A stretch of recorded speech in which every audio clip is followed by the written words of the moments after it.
6 years. That's how long it takes for a single father to stop flinching every time his phone buzzes. Michael Thompson cut 2 star-shaped sandwiches, slipped handwritten "Daddy loves you" notes into lunchboxes, and wound the vintage watch she'd given him on their wedding day. The same routine since finding her note. "I can't do this anymore." This December morning changed everything. As Mike folded the notes, movement outside stopped his heart. A woman stood across the street clutching something to her chest. Even after 6 years, he knew that silhouette, the way she held her shoulders when fighting tears. Elena.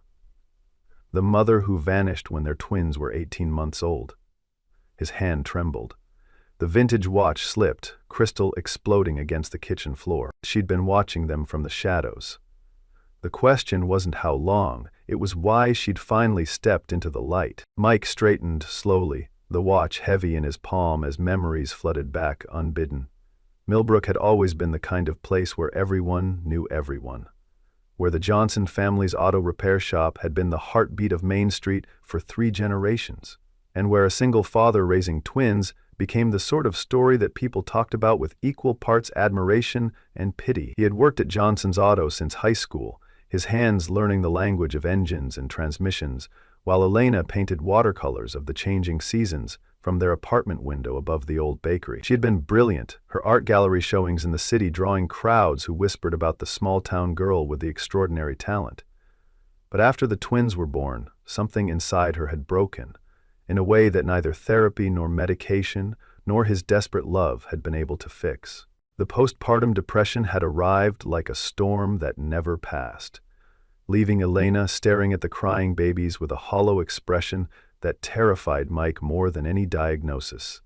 She would stand in the nursery doorway, her artist's hands hanging limp at her sides as if she had forgotten how to hold her own children.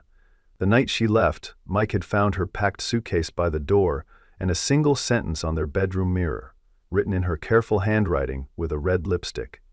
"They deserve better than what I can give them." He had called every number in her phone, driven to every place they had ever been together.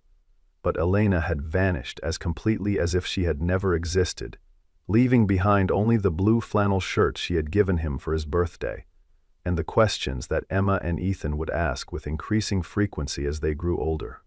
Mrs. Grace Patterson, the 70-year-old widow next door, had become their unofficial grandmother, arriving each morning with homemade muffins and the kind of practical wisdom that only comes from raising 5 children of your own. She never asked invasive questions about Elena, never offered unsolicited advice about dating, and never made Mike feel like he was failing when Emma cried for a mother she couldn't remember, or when Ethan asked why other kids had 2 parents and he only had 1.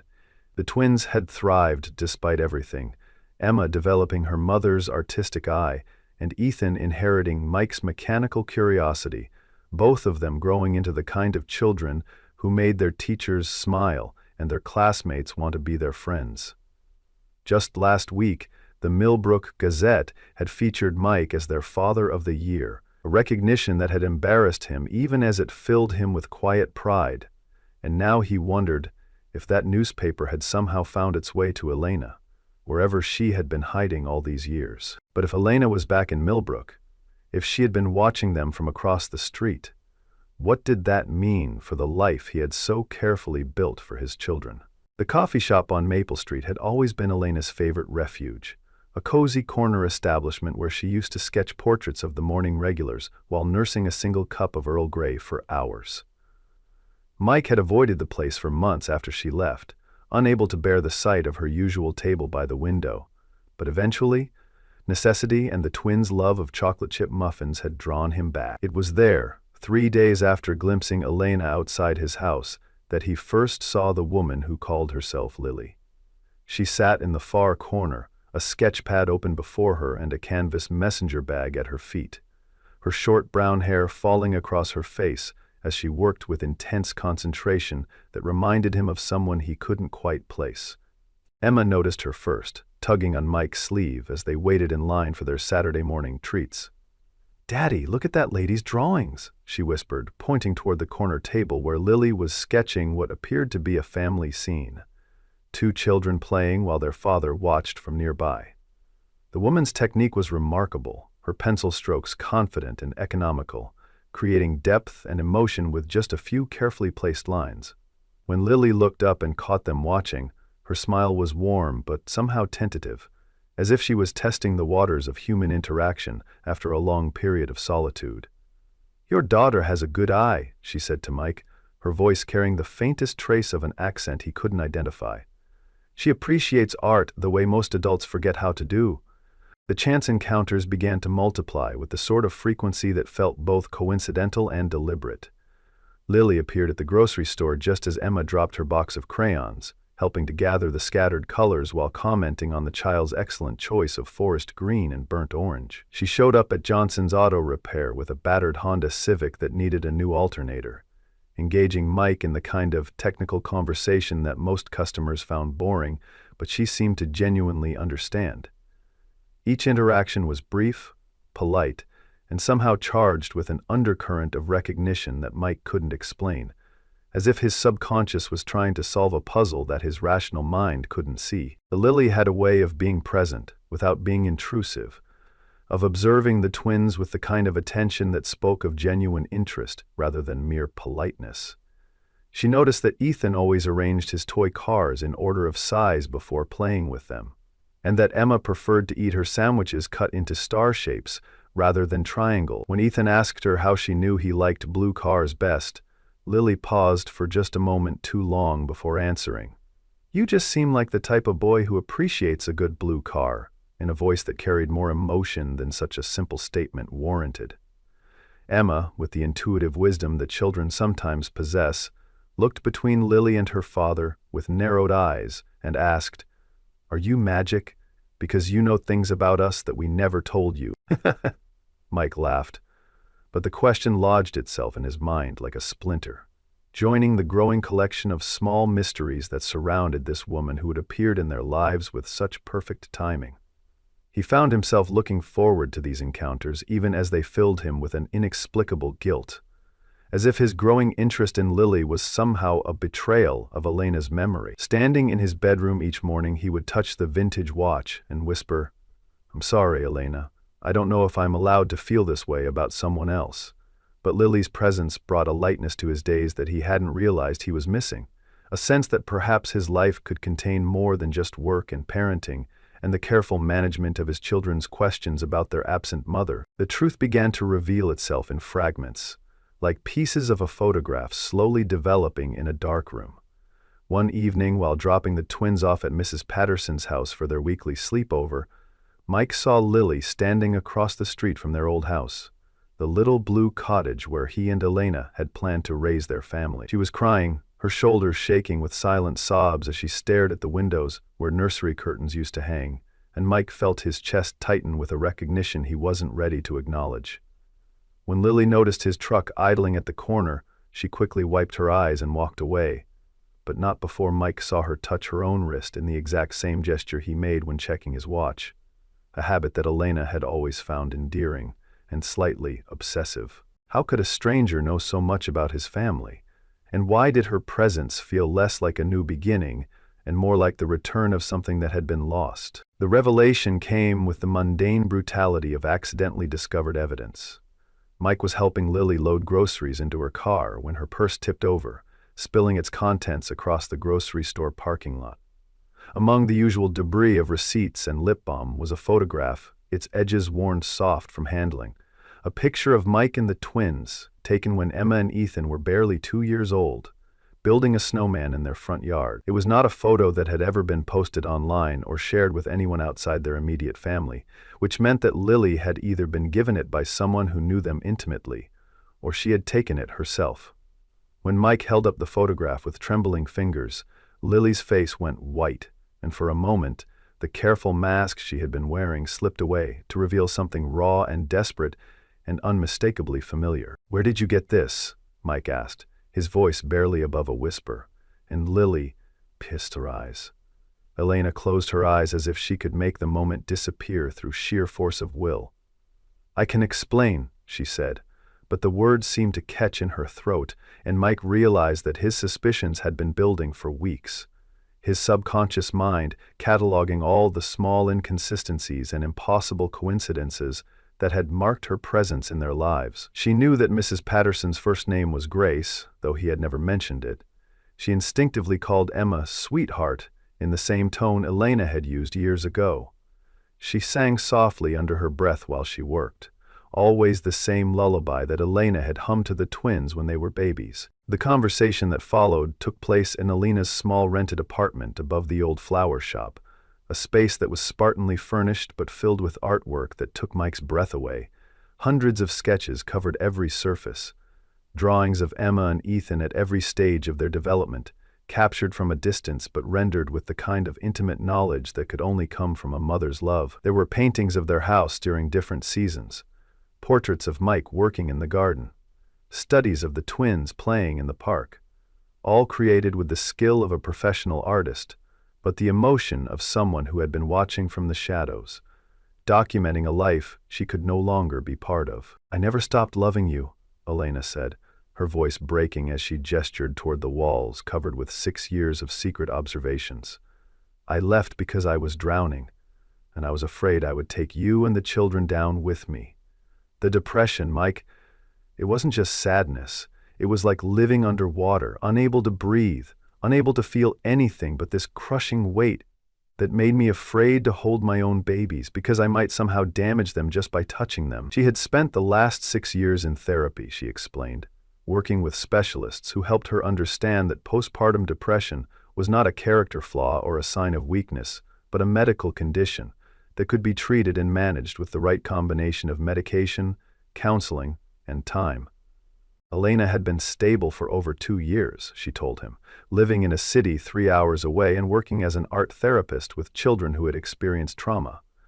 She had wanted to return sooner, but she needed to be absolutely certain that she was strong enough to be the mother Emma and Ethan deserved, that she would never again be tempted to disappear when the weight of responsibility became too much to bear. "I've been sending money," she admitted, showing him records of anonymous payments that had been deposited into the twins' college fund every month for 6 years.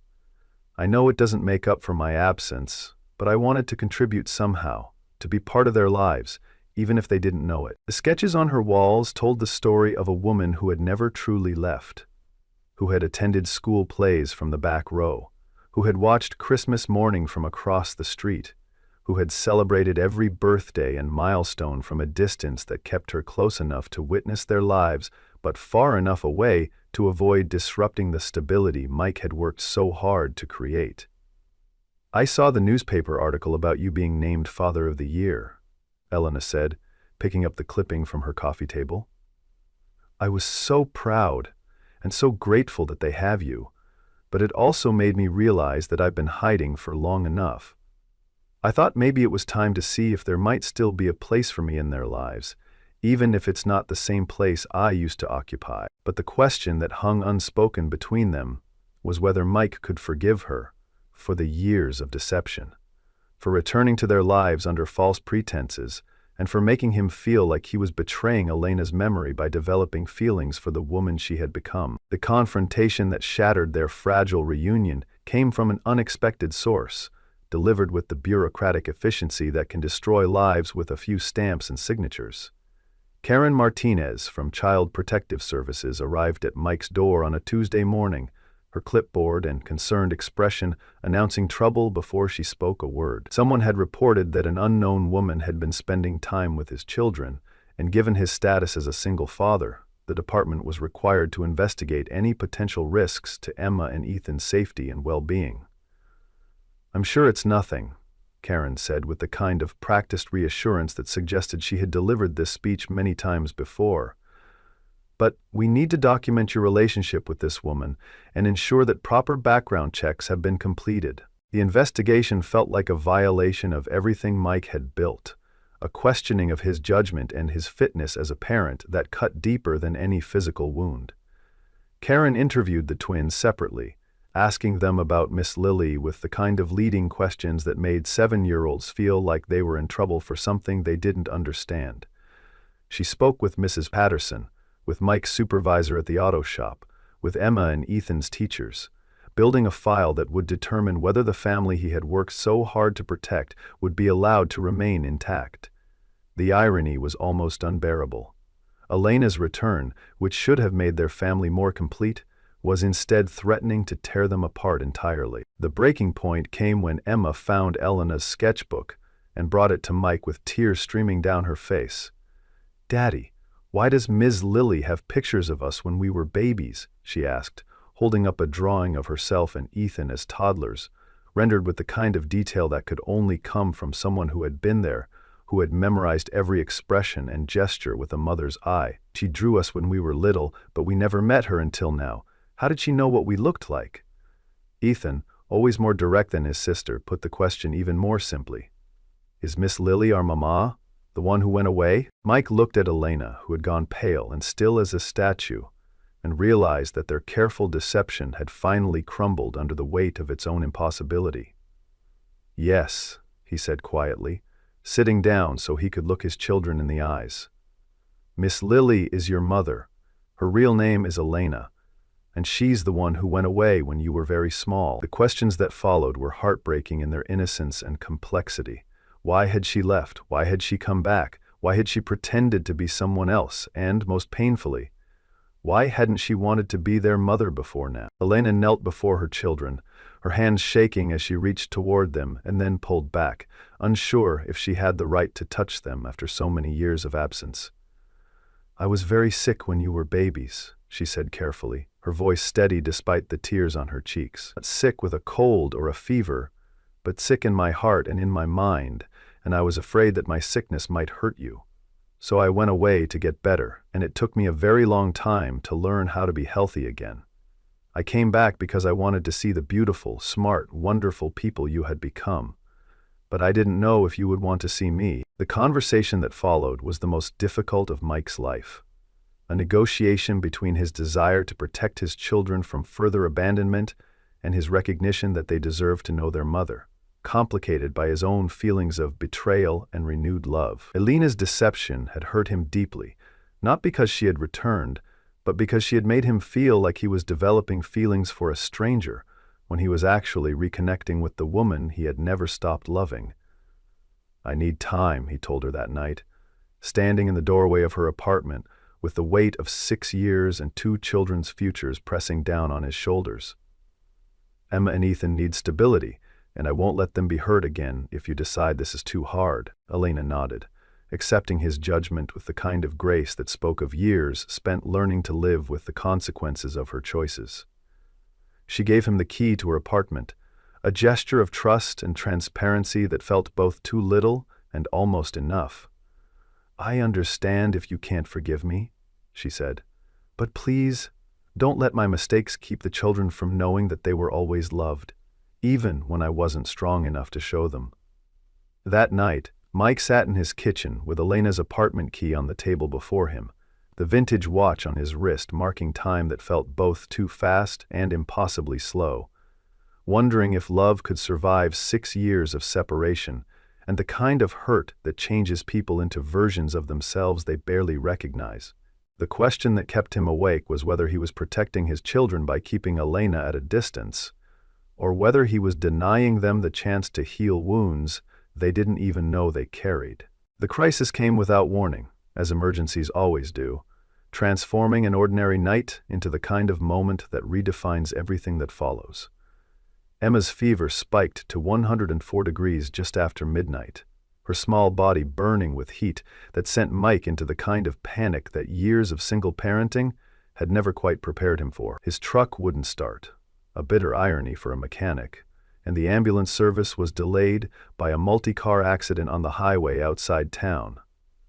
In his desperation, Mike's fingers found Elena's number in his phone, the contact information she had given him just days before their confrontation, and without thinking, he called the woman he had asked to stay away from their children. Elena arrived within 10 minutes, her hair still messy from sleep, but her movements calm and purposeful as she helped Mike wrap Emma in cool towels and carried her to the car. She drove them to the emergency room with the kind of focused competence that comes from having learned to function under pressure. Talking softly to Emma in Spanish, a language she had been learning during her years away, while Mike held their daughter's hand and tried to keep his own fear from showing. In the hospital waiting room, Elena sat beside Mike without speaking, her presence solid and reassuring in a way that reminded him why he had fallen in love with her all those years ago. Emma's fever broke just before dawn, the antibiotics finally taking hold and bringing her temperature down to a manageable level. As the little girl slept peacefully in her hospital bed, she reached out in her sleep and took Elena's hand, holding it with the unconscious trust that children reserve for the people who make them feel safest. "Mommy stayed," Emma murmured without opening her eyes, and Elena's tears fell silently onto their joined hands. In that moment, Mike realized that his attempts to protect his children from potential hurt had been denying them something they needed more than safety: the chance to be loved by both of their parents. The conversation they had in the hospital cafeteria was different from all the others, stripped of pretense and defense by the shared terror of almost losing Emma and the relief of her recovery. Elena showed Mike the documentation from her therapists, the letters from her employers, the evidence of a life rebuilt with intention and care. She had been living in Richmond, working at a children's hospital and building the kind of stability that would allow her to be a reliable presence in Emma and Ethan's lives. "I'm not asking to come back as if nothing happened," she said, stirring her coffee with hands that were finally steady. "I know I can't erase 6 years, and I know I don't deserve to step back into the role I abandoned, but if you'll let me, I'd like to try to earn a place in their lives, whatever that looks like." The evidence of her commitment was everywhere once Mike began to look for it. The lease on an apartment in Millbrook that she had signed 3 months ago, the job application she had submitted to the local elementary school to work as an art teacher, the careful way she had been building a life that could accommodate her children without disrupting the stability Mike had created. She had been planning her return for over a year, she told him, working with her therapist to prepare for every possible scenario, from the twins rejecting her entirely to Mike refusing to let her see them at all. When they returned home from the hospital, Ethan was waiting on the front porch with Mrs. Patterson, his face serious in the way that showed he had been thinking hard about grown-up problems. "Is Emma okay?" he asked, and when Mike assured him that his sister would be fine, Ethan nodded solemnly and then looked directly at Elena. "Are you going to stay this time?" he asked with the kind of directness that adults often find uncomfortable. "Because if you're going to leave again, I think you should do it now, before Emma gets more attached to you." The question hung in the air like a challenge, and Elena knelt down to meet Ethan's eyes, her voice clear and steady when she answered. "I made a terrible mistake when I left you and your sister," she said, her words simple enough for a 7-year-old to understand, but weighted with the gravity of a solemn promise. "I was sick in a way that made me think you would be better off without me, but I was wrong. I spent 6 years getting better so I could come back and be the mother you deserve, and if your daddy says it's okay, I would like to stay and prove to you that I'm strong enough now to keep that promise." Ethan considered this for a long moment, his mechanical mind working through the logic of adult emotions and second chances, and then he reached into his pocket and pulled out a small toy car, his favorite blue Hot Wheels, that went everywhere with him. "This is for you," he said, placing the car in Elena's palm, "so you remember that we're here when you start feeling sad again. Cars always come home to their garage, right?" Elena's composure finally broke, and she pulled Ethan into a hug that 6 years of separation couldn't diminish, while Mike watched from the doorway and realized that forgiveness isn't always a conscious choice. Sometimes it's simply the natural result of love that never really died, just went underground for a while. That night, Mike found himself standing in his kitchen at 6 a.m. once again, but this time, he wasn't alone. Elena stood beside him, quietly making coffee while he started breakfast, their movements synchronized by years of shared mornings and the muscle memory of domestic partnership. They didn't talk about the future or make grand declarations about their relationship. Instead, they simply existed in the same space. Parents working together to care for their children with the kind of easy cooperation that felt both familiar and miraculous. The vintage watch on Mike's wrist caught the morning light, its steady ticking marking time that no longer felt heavy with loneliness. Emma and Ethan would wake soon, and there would be questions and adjustments and the complex work of rebuilding trust, but for now, There was just the quiet satisfaction of a family slowly learning how to be whole again. Elena's hand brushed his as she reached for the eggs, and Mike realized that some stories don't end with dramatic revelations or passionate reconciliations. Sometimes they end with the simple recognition that home is not a place you return to, but a feeling you carry with people who choose to stay. 6 months later, on another December morning, Mike woke to the sound of laughter from the kitchen and the smell of pancakes made from Elena's grandmother's recipe.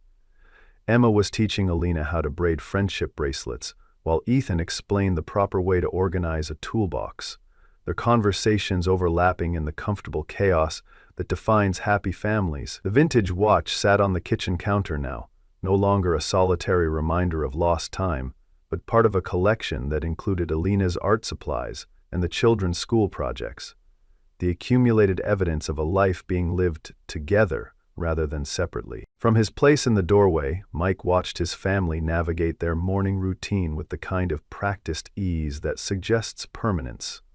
The knowledge that this scene would repeat itself tomorrow and the day after that, and for as many mornings as they were lucky enough to share.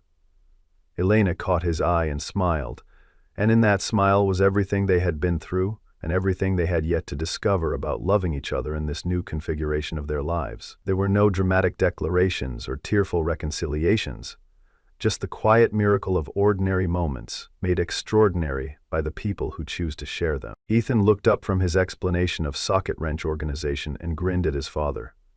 "Dad, I figured something out," he said with the confidence of a 7-year-old who has solved a particularly complex puzzle. Family isn't about people who never leave each other. Family is about people who always find their way back home, and when they come back, they stay. His words hung in the morning air like a benediction, simple and profound in the way that truth often is, when spoken by children who haven't yet learned to complicate it with adult fears and reservations. Sometimes the most profound healing happens not in grand gestures or dramatic moments, but in the quiet accumulation of ordinary days spent learning to trust again. Love, it turns out, is not just the decision to stay. It's the daily choice to show up, to be present, to believe that tomorrow's happiness is worth today's effort, to forgive and be forgiven.